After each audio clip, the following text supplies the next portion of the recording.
Hi everyone. My name is Bela and I'm 25 years old. And today, I'm sitting here to talk about something that has been on my mind for a long time. A situation that changed my life, and my sister's life, forever. What I'm about to share isn't easy for me to say, but I feel like it's important.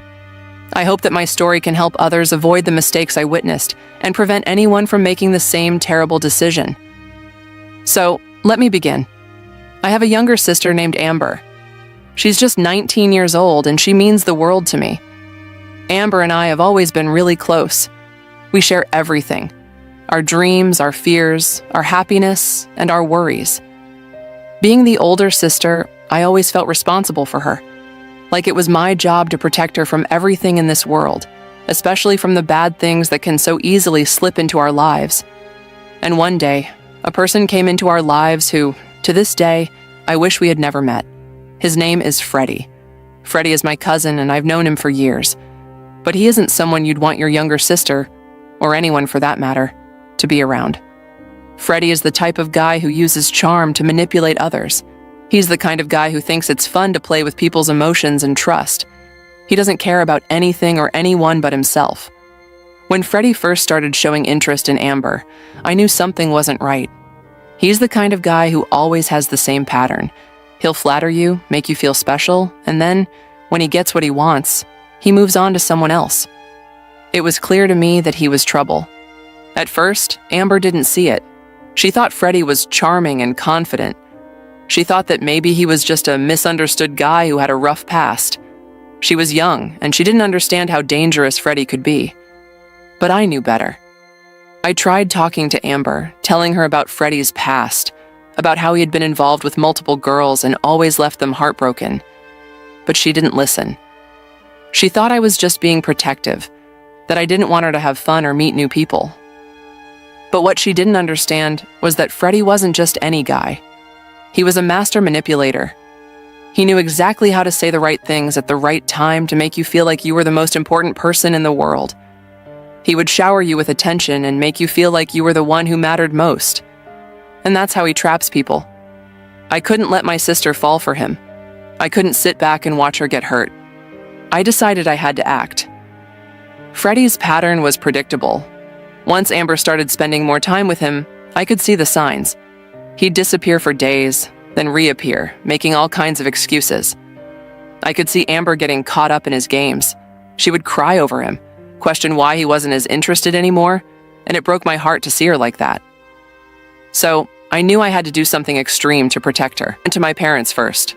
I knew they had some influence over Freddie, so I told them everything.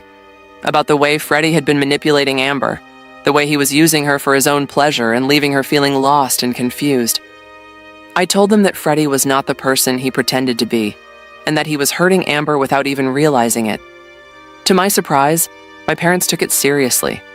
They knew Freddie had been a troublemaker in the past, but they didn't realize the extent of his manipulation.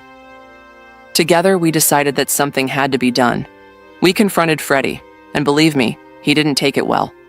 He was furious, claiming that I was trying to ruin his life and get in the way of his happiness. But this wasn't about Freddie's happiness. This was about my sister's well-being. We couldn't let him continue using her for his games. In the end, Freddie was forced to face the consequences of his actions. My parents made sure he understood that his behavior was unacceptable.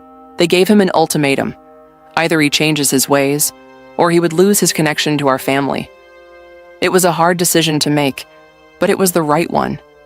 Freddie was banned from seeing Amber, and I made sure to support her in every way possible as she started to heal from the emotional scars he had left.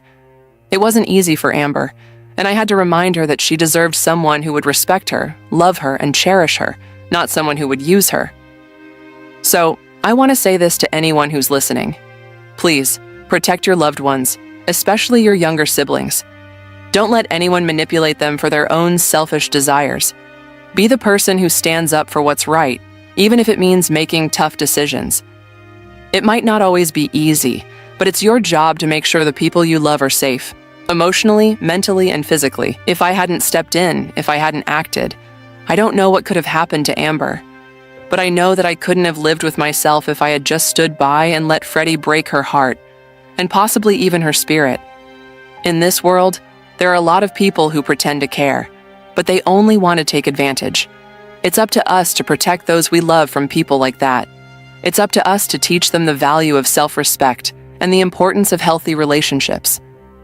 Amber is doing much better now. She's stronger, wiser, and more aware of the dangers that exist in this world. I'm proud of her for listening and for not falling into Freddie's trap. And I'm proud of myself for stepping up when it mattered most. So, if you're watching this and you have a sibling, a friend, or someone you love who's in a dangerous situation, don't stay silent. Protect them, even if it's hard. You may not realize it at the time, but your actions could save their life, their heart, and their future. Thank you for listening. And Amber, if you're watching this, know that I will always protect you no matter what. Please, learn from my story and never let someone you love be manipulated or hurt. Stand up for them, always.